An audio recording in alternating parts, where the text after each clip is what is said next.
Dark Entry Forest, situated in Cornwall, Connecticut, occupies a distinctive place in regional history. Despite its eerie name and reputation, much of what makes the area forbidden today traces back not to supernatural forces, but to the evolution of land use, conservation efforts, and changing social priorities throughout the centuries. This essay explores the forest's historical trajectory from pre-colonial landscape to its incorporation as a private nature preserve, illuminating how economic shifts, demographic decline, and environmental consciousness shaped its modern status. Cornwall, Connecticut was incorporated in 1740. The town lies in Litchfield County in the northwestern part of the state, characterized by hilly terrain, dense forests, and the Housatonic River running along its western edge. Before European settlement, the land that includes present-day Dark Entry Forest was forested and part of the larger ecological systems of the region. While specific documentation on Native American settlements precisely in what is now Dark Entry Forest is limited, it is very probable that indigenous peoples used the region. Much of Connecticut was historically the territory of Algonquian-speaking groups, who made use of forested hills and valleys for hunting, gathering, and seasonal movement.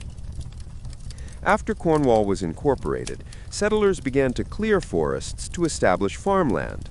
In line with typical New England patterns, forested hillsides were gradually converted for agriculture, while flatter land near rivers became more intensively farmed. The conversion was slow and arduous. The terrain was rocky, making clearing difficult. Farming in Cornwall, including in the area that would become Dark Entry Forest, was never uniformly prosperous. Steep slopes, poor soil, and limited infrastructure made parts of the land marginal for long-term cultivation. The geographic constraints of the region worked against successful, sustained agriculture. The soil was stony, the terrain was rugged. According to local histories, these conditions limited the viability of farming. Over time, some families moved out, and the area gradually depopulated. The draw of more fertile lands in the American Midwest and the declining profitability of marginal farms contributed to emigration. Cornwall's broader economic history played a role in the decline of the settlement in the area. During the 19th century, Cornwall had local sawmills and charcoal production to support iron furnaces, but as industrialization evolved and more accessible resources were developed elsewhere, those local operations diminished in relative importance.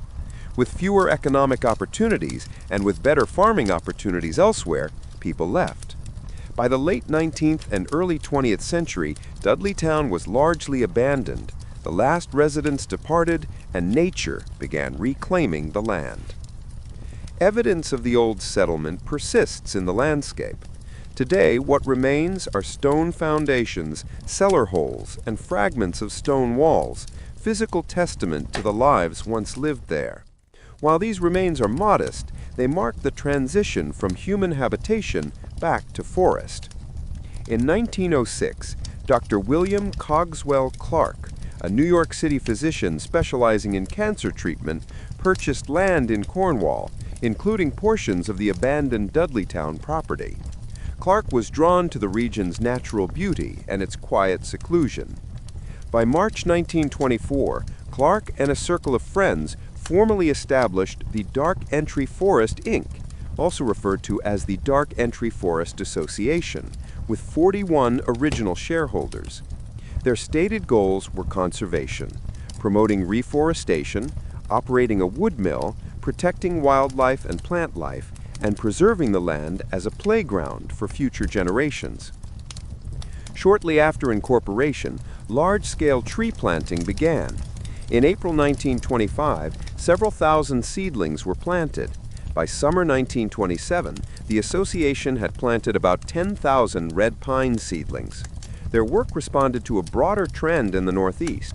Abandoned fields from defunct farms were being reforested, and scientific foresters encouraged planting trees to restore these lands. The reforestation project was not without difficulties.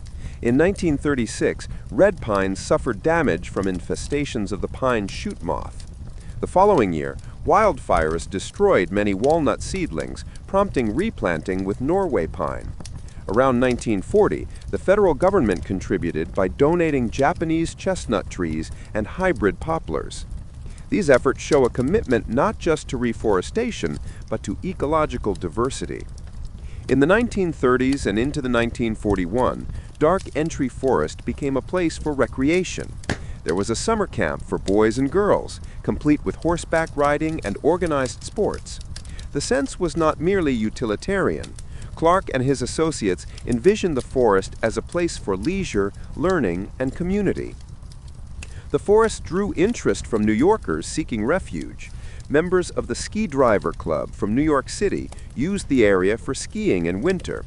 The terrain, tree cover, and quiet seclusion made it appealing as a recreational retreat, far removed from city life.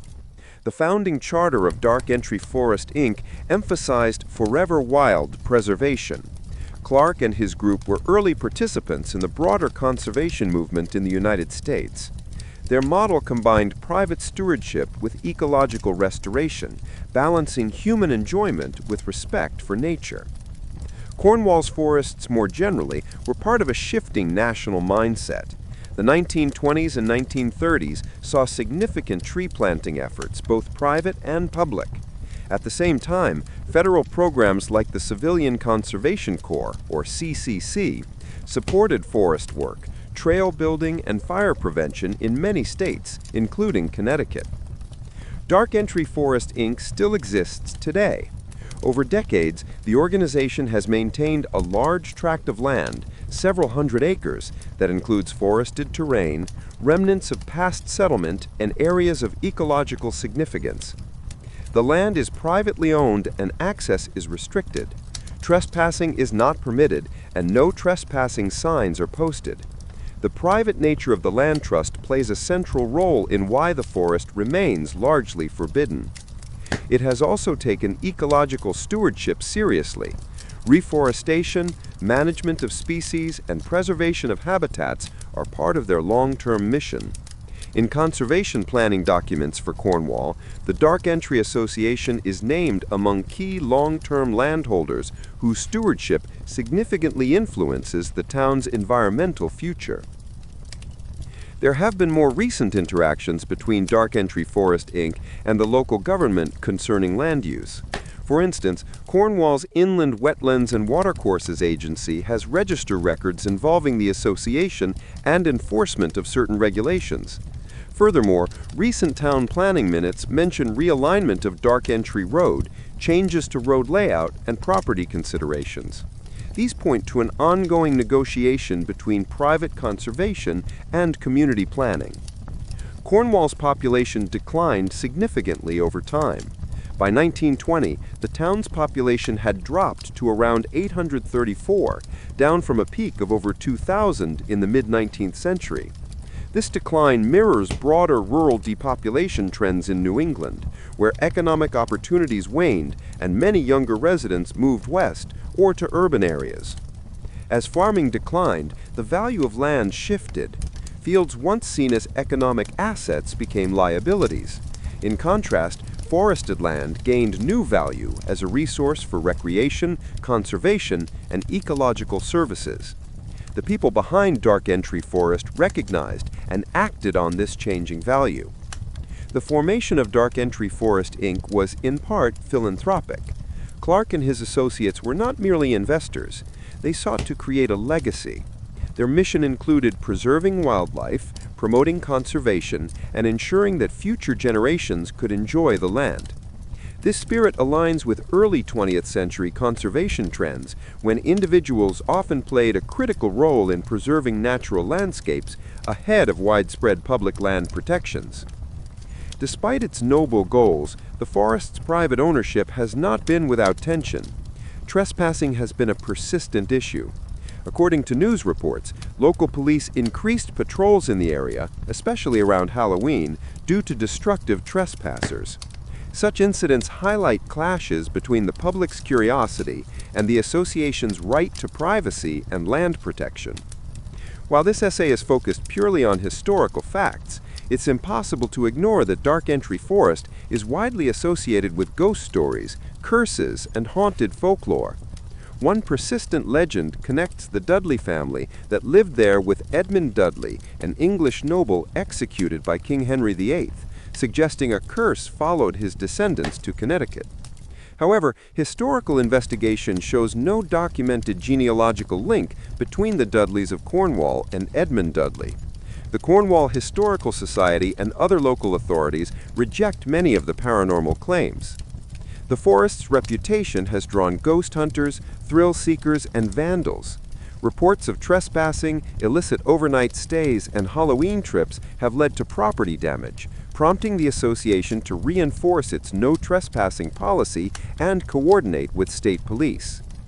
The mystique of the site has inspired media coverage and creative projects.